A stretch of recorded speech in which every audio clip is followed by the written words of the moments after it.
Hello, good morning all of you. Ninth class की जो science के जो चैप्टर हैं वो हम पढ़ रहे थे। एक पहला वीडियो फर्स्ट पार्ट का मैंने बनाया था। तो मैंने आपको बताया कि नाइन्थ की जो साइंस है उसमें बायो है, उसमें केमिस्ट्री है, उसमें फिजिक्स है, उसमें इन्वायरमेंट है, उसमें गैलेक्सी स्पेस है।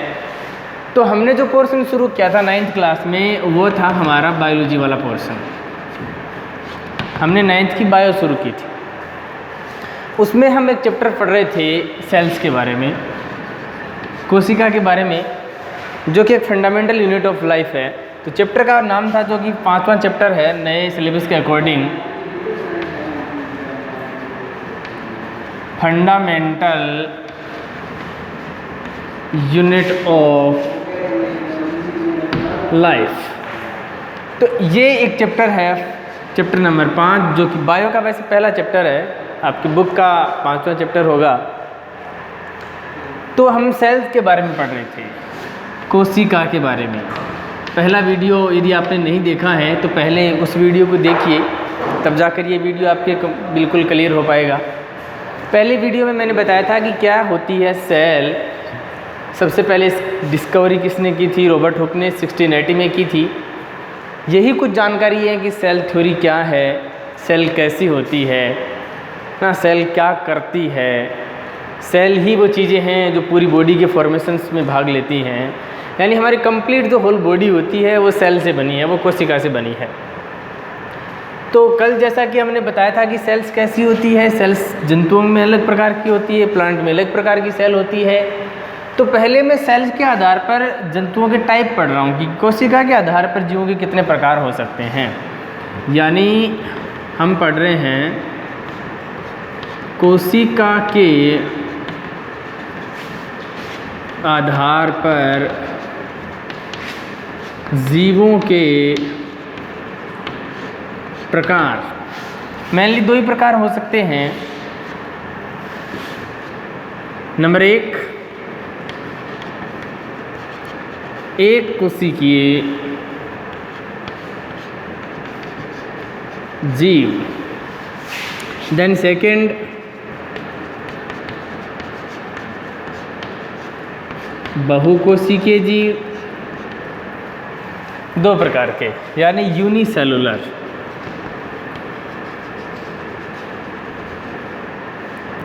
और सेकंड क्या हो गया? मल्टी।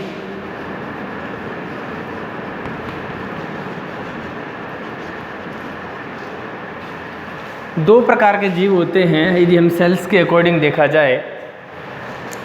पहला एक कोशिकीय जो जीव है वो क्या है? तो आप क्या डेफिनेशंस माइंड के अंदर आ रही है कि एक कोशिकीय जीव कैसे होते हैं? सिंपल सी भाषा में ये कह सकते हैं कि ऐसे जीव जिसमें कोशिका की संख्या केवल एक हो। ऐसे जीव जिनमें कोशिका की संख्या केवल एक ही हो उसे एक कोशिकीय जीव कहते हैं।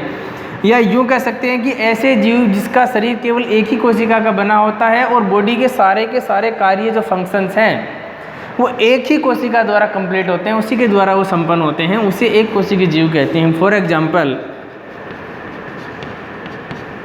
अमीबा, पैरामीशियम, क्लेमाइडोमोनास,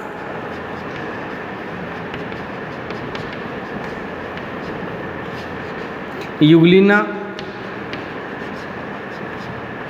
बहुत सारे ऐसे जीव हैं जो केवल एक ही कोशिका से बने होते हैं। अमीबा का मैं डायग्राम बनाता हूँ। ये अमीबा है और ये अमीबा का क्या है? न्यूक्लियस है, उसका केंद्रक है। तो इसमें केवल एक ही कोशिका है। अब देखो, एक कोशिकीय जीवों की कुछ डेफिनेशंस ये होती हैं कि उसकी बॉडी में जो पाचन है, श्वसन है, परिसंचरण है, ऐसे बॉडी के जितने फिजियोलॉजी के जो कार्य होते हैं वो सारे के सारे एक ही कोशिका द्वारा होते हैं।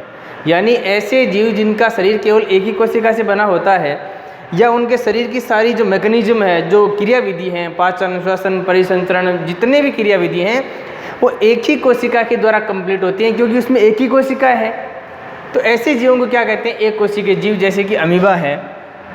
पैरामीशियम है, क्लेमाइडोमोनास है, यूग्लिना है, ये कुछ ऐसे जीव हैं जिनमें केवल एक ही कोशिका होती है, इसलिए इन्हें क्या कहते हैं, एक कोशिकीय जीव कहा जाता है।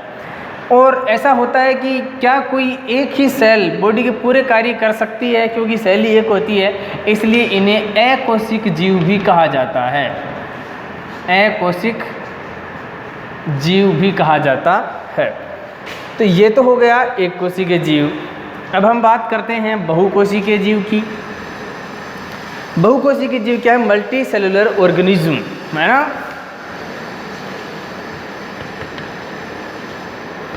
बहुकोशिकीय जीव सिंपल सी भाषा में बात है कि जिसकी बॉडी में केवल एक कोशिका है वो ये हैं, और एक से ज़्यादा कोशिकाओं से बना हुआ है वो बहुकोशिकीय। तो ऐसे जीव जिनका शरीर एक से अधिक कोशिकाओं से मिलकर बना होता है उन्हें बहुकोशिकीय जीव कहते हैं। जैसे एग्जाम्पल मनुष्य ले लो, हम बहुकोशिकीय जीव हैं।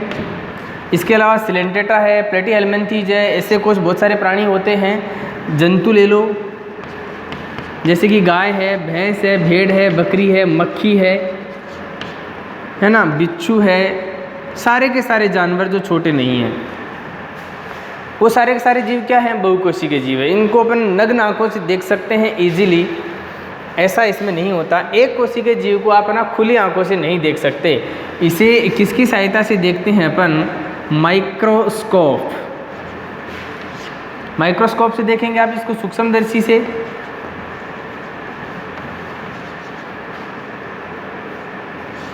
तो एक कोशिकीय जीवों को किन से देखा जाएगा, सूक्ष्मदर्शी या माइक्रोस्कोप से देखा जाएगा। अतः इन जीवों को सूक्ष्म जीव भी कहते हैं।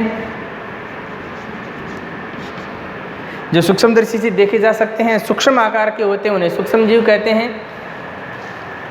तो एक कोशिकीय और बहुकोशिकीय जो जीव होते हैं वो उसमें ये एक तो बात है। अब आपको एक टेबल बनाकर इन दोनों में अंतर लिखना है। एक कोशिकीय जीव में एक ही कोशिका होती है, बहुकोशिकीय जीव में बहुत सारी कोशिकाएं होती हैं। एक कोशिकीय जीव में शरीर के सारे कार्य जो हैं वो कौन करेगा, एक ही कोशिका करती है। बहुकोशिकीय में जो शरीर के कार्य हैं वो अलग अलग कोशिकाओं द्वारा डेवलप होते हैं। इनका आकार सदैव छोटा होता है, इनका आकार बड़ा होता है। इन्हें केवल और केवल सूक्ष्मदर्शी से ही देखा जा सकता है और उन्हें नग्न आँखों से देखा जा सकता है। कुछ एग्जाम्पल उसके ये हैं और उसके एग्जाम्पल ये हैं। तो लगभग 3 या 4 आपको अंतर इसके अंदर लिखने हैं। तो फटाफट इसको उतार लीजिए और एक टेबल बनाइए। उसमें आपको एक कोशिकीय और बहुकोशिकीय जीव में अंतर की टेबल बनानी है और 4 अंतर आपको लिखने हैं। इसको उतारिए फटाफट।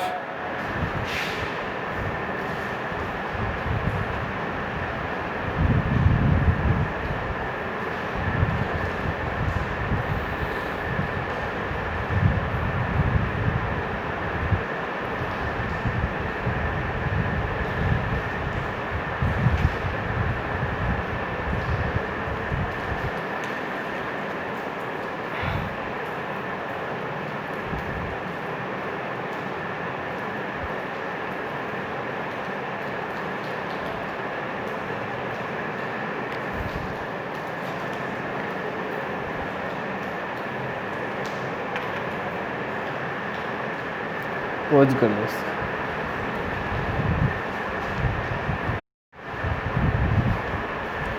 चलो इसको मिटा देते हैं, उसके आगे का प्रोसीजर पढ़ते हैं। दोनों में डिफरेंस लिख लिए होंगे, एक कोशिकीय और बहुकोशिकीय जीव में अंतर अभी नहीं लिखे हैं, तो फिर जब टाइम मिले दोनों में डिफरेंस आपको लिखना है। सेल की आकृति हम पढ़ते हैं, सेल होती कैसे है। चलिए आगे हम पढ़ते हैं सेल स्ट्रक्चर,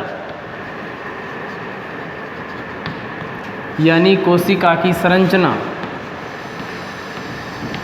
कोशिका कैसे होती है वो हमें पढ़ना है।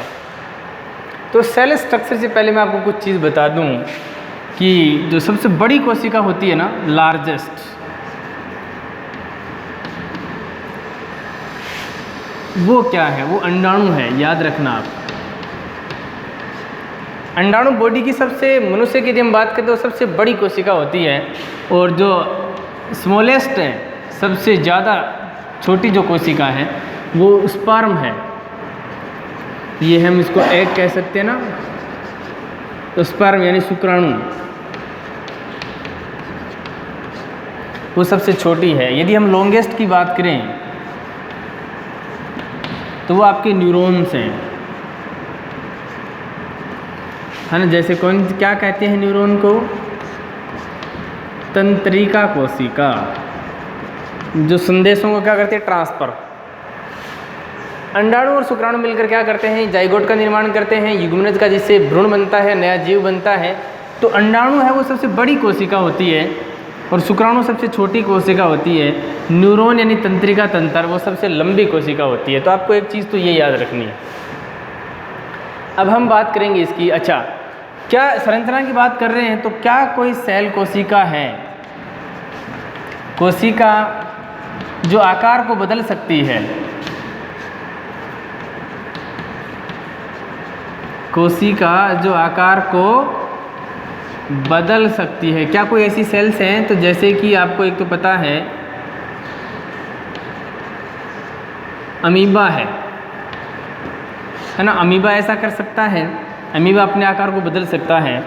और जो नहीं बदल सकते, आकार को नहीं बदल सकते, ऐसी भी कुछ सेल्स हैं। आकार नहीं बदलता, ऐसी कौन सी सेल है जिनका आकार कभी नहीं बदलता? तो वो आपकी कौन सी है? वो न्यूरॉन है। तंत्रिका कोशिकाओं का कभी भी आकार नहीं बदलता है, वो जैसी हैं वैसी रहती हैं। कुछ याद है आपको तंत्रिका कोशिकाएं कैसी होती हैं, है ना? याद आया कुछ? छोटी क्लासों में पढ़ा होगा। ये आपके न्यूरॉन्स रहते हैं इस प्रकार से, ऐसी होती है ना न्यूरॉन। ये इसका न्यूक्लियस है, मैसेज का ट्रांसफ़र करने का काम करती है। साइटोन, एक्सोन, डेंड्रोन इसके जो पार्ट्स हैं।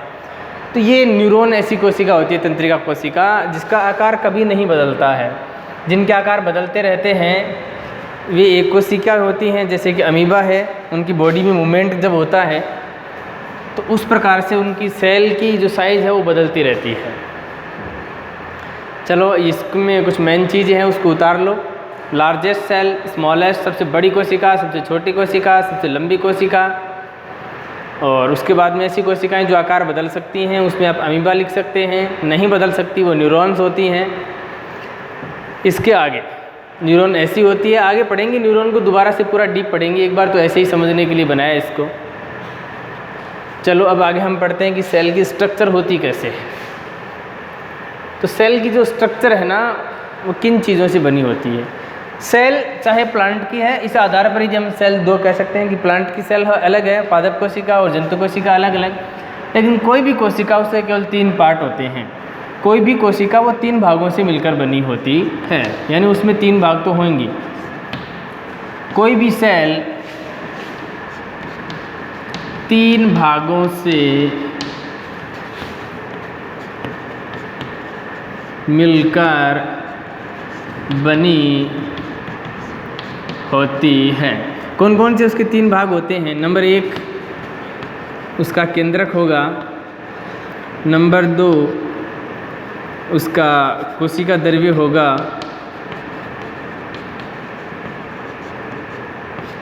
नंबर 3 उसकी कोशिका झिल्ली,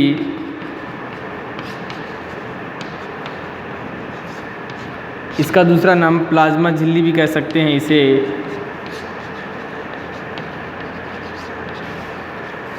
केंद्रक यानी न्यूक्लियस, ये हो गया आपका साइटोप्लाज्म। कोशिका झिल्ली आपकी सेल मेम्ब्रेन। अब इसको प्लाज्मा मेम्ब्रेन भी कह सकते हैं, प्लाज्मा मेम्ब्रेन। तो चाहे पेड़ की कोशिका हो चाहे जंतुओं की कोशिका हो, एक कोशिका के 3 भाग होते ही होते हैं। वो 3 चीज़ों से मिलकर बनी होती है। पहला कौन सा है? केंद्रक है, कोशिका द्रव्य और कोशिका झिल्ली। तो आप ये नोट कर लीजिए, मैं इसको रफ करके फिर हम सेल के स्ट्रक्चर के बारे में पढ़ते हैं।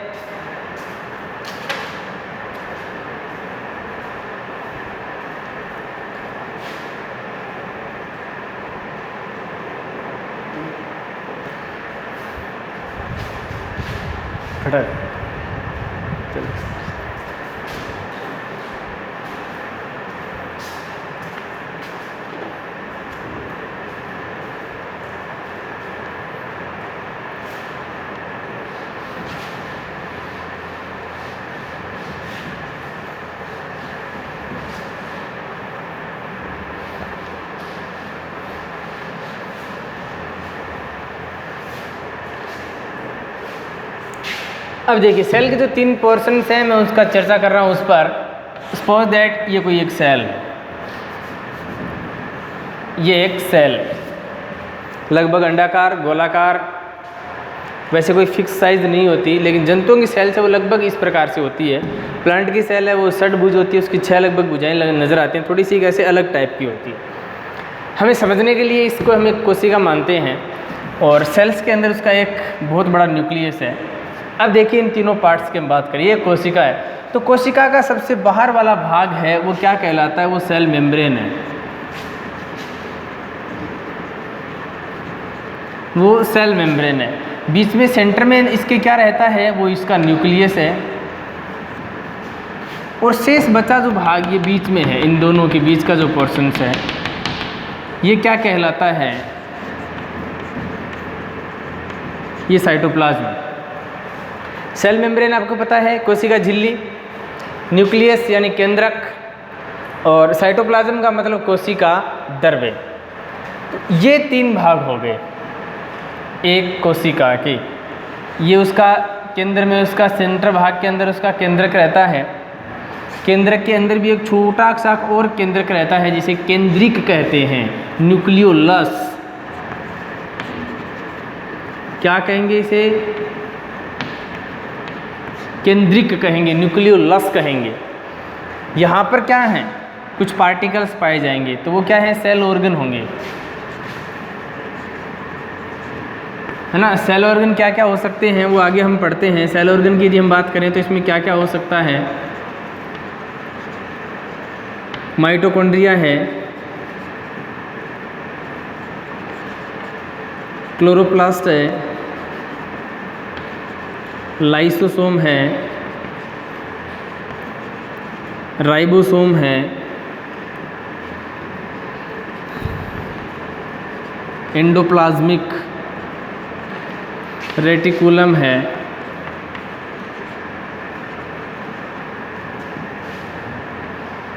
तो ऐसे बहुत सारे वो राइबोसोम, लाइसोसोम, इसकी कणिकाएँ, इसमें बहुत सारे इसके अंदर पार्टिकल्स रह सकते हैं, कुछ इसके आरएनएज हैं। तो बहुत सारी चीज़ें इसके अंदर क्या होती हैं, पाई जाएंगी इसके अंदर।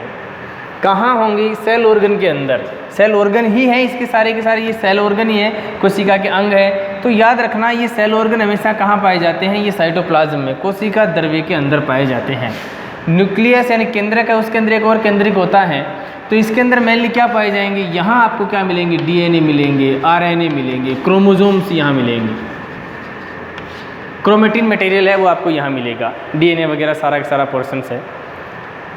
तो ये एक सेल की क्या हो गई जनरल, यदि हम बात करें कि सेल के कौन से भाग होते हैं तो वो ये होते हैं। अब इसमें डायग्राम बना सकते हैं अपन, जैसे कि ये क्या है, ये माइटोकॉन्ड्रिया है ना। तो इसको डिटेल में बाद में पढ़ेंगे, जब हम प्लांट सेल एनिमल सेल को अलग अलग पढ़ेंगे तब इसको दोबारा से ढंग से बनाएंगे।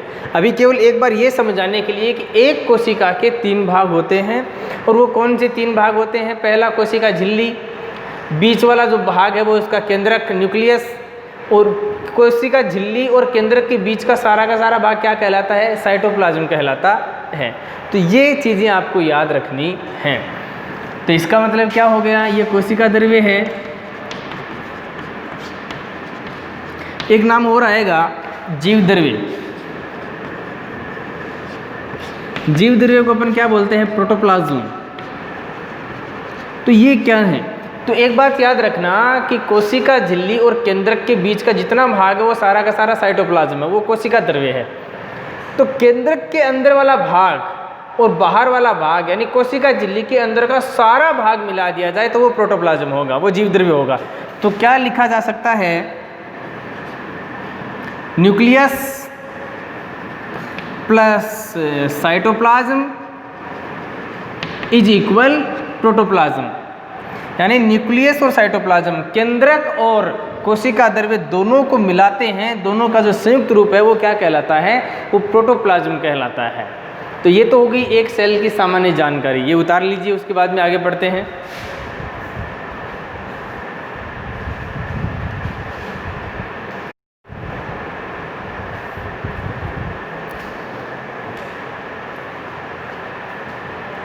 चलो इसको मिटाते हैं, उसके आगे का प्रोसीजर पढ़ते हैं।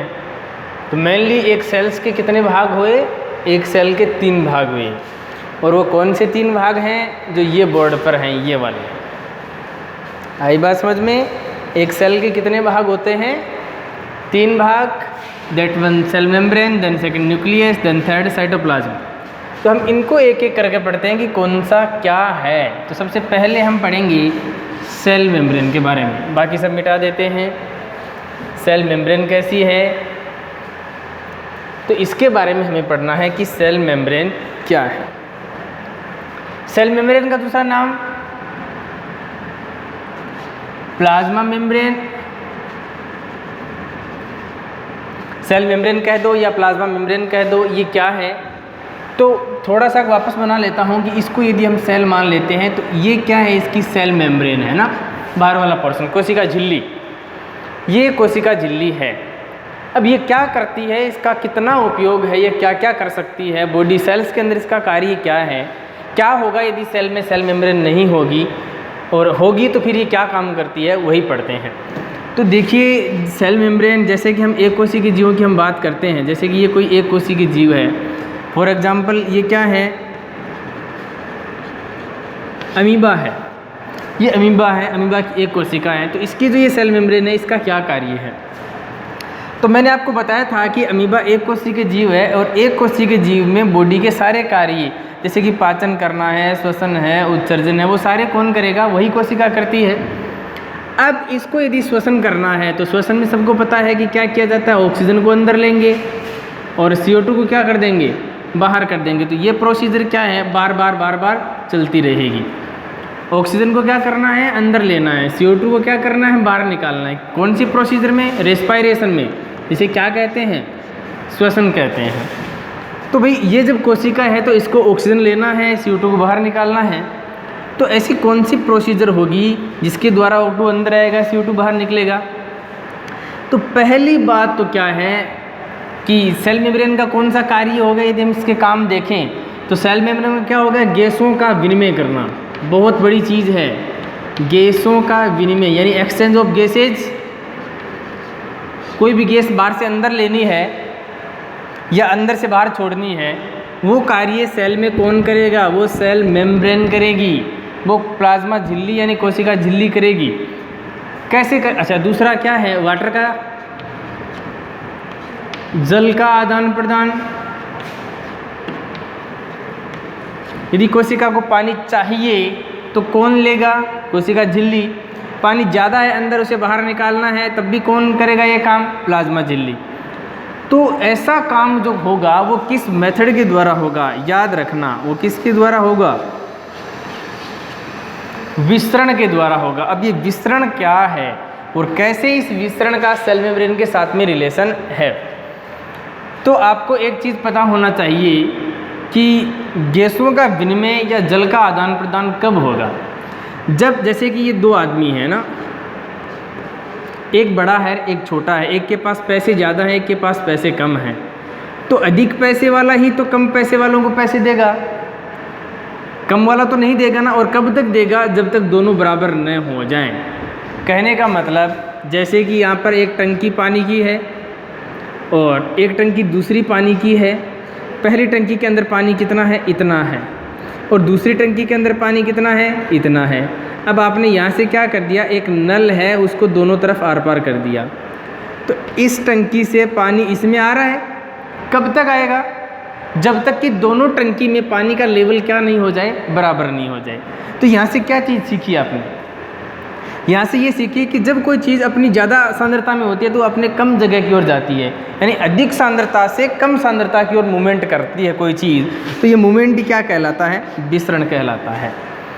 तो कोशिका को क्या चाहिए, जब कोशिका के अंदर CO2 की मात्रा ज़्यादा हो जाएगी और इन्वायरमेंट में CO2 की मात्रा क्या हो जाएगी, कम हो जाएगी, तो इस केस में क्या होगा, अंदर की CO2 कहाँ आ जाएगी, बाहर आ जाएगी। और कब तक आएगी, जब तक अंदर की CO2 और बाहर की CO2 का लेवल इक्वल न हो जाए, दोनों बराबर न हो जाएं।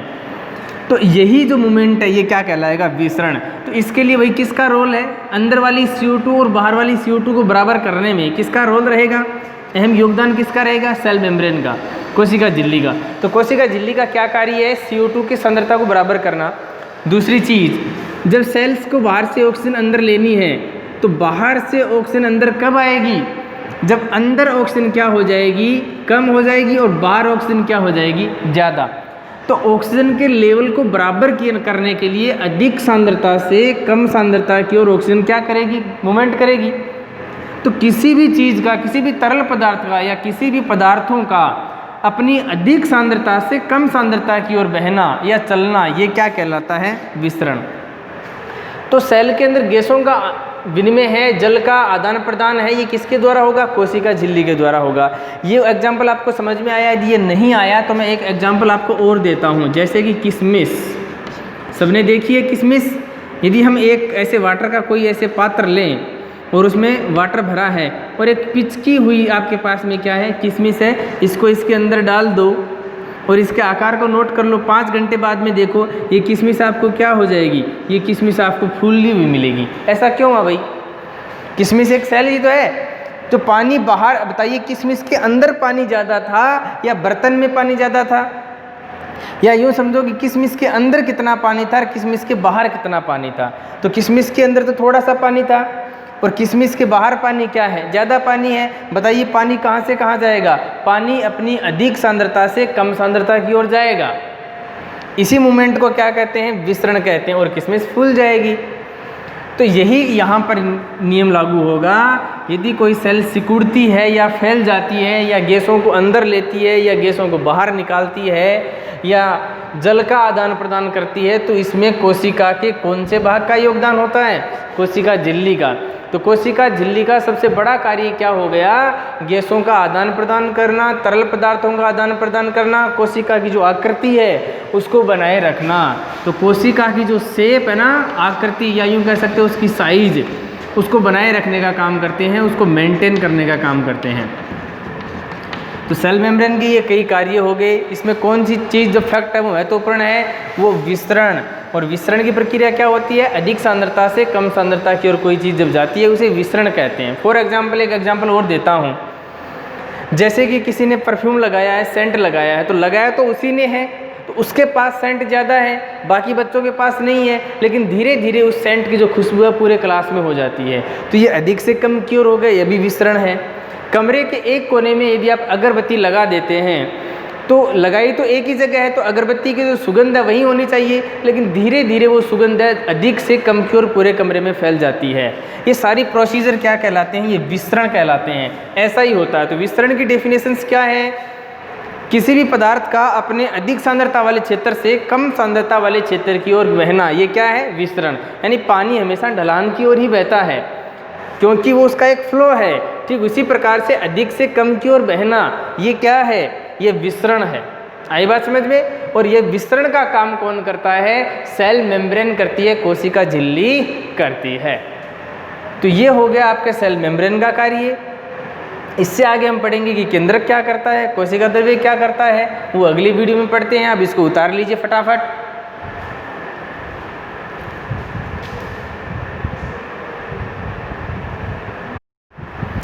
एक चीज़ और है, सेल मेम्ब्रेन को हम क्या कह सकते हैं? सेल मेम्ब्रेन को हम कह सकते हैं वर्णात्मक झिल्ली। वर्णात्मक, इसको वर्णात्मक झिल्ली भी कहेंगे हम, और इसका दूसरा नाम चयनात्मक झिल्ली भी है। ऐसा क्यों? उसके पीछे एक रीज़न है कि ये जो सेल मेम्ब्रेन होती है, इसका मतलब ये नहीं कि यहाँ से बाहर से कंकड़ पत्थर भी अंदर आ जाएंगे। ये सारी चीज़ों को अंदर नहीं आने देगी, ये वाटर को अंदर आने देगी। जैसे कि किसी गिलास में पानी है और पानी में कंकड़ पत्थर हैं, तो पानी तो अंदर चला जाएगा कोशिका में, लेकिन कंकड़ पत्थर अंदर नहीं आएंगे क्योंकि कोशिका झिल्ली उनको अंदर नहीं आने देती। तो इसलिए इसको क्या कहते हैं? चयनात्मक। यानी ऐसी झिल्ली जो सभी पदार्थों को अंदर नहीं आने देती, कुछ ही पदार्थों का चयन करती है, उसे ही अंदर आने देती है, इसलिए इसको चयनात्मक झिल्ली भी कहते हैं। वर्णात्मक झिल्ली भी इसको कहा जाता है। तो ये कोशिका झिल्ली की क्या है? दूसरे नाम है।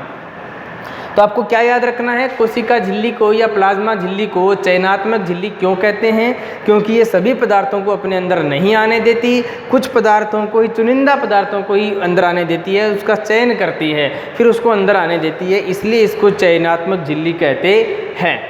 इससे आगे अगली कक्षा में पढ़ते हैं। तब तक के लिए धन्यवाद।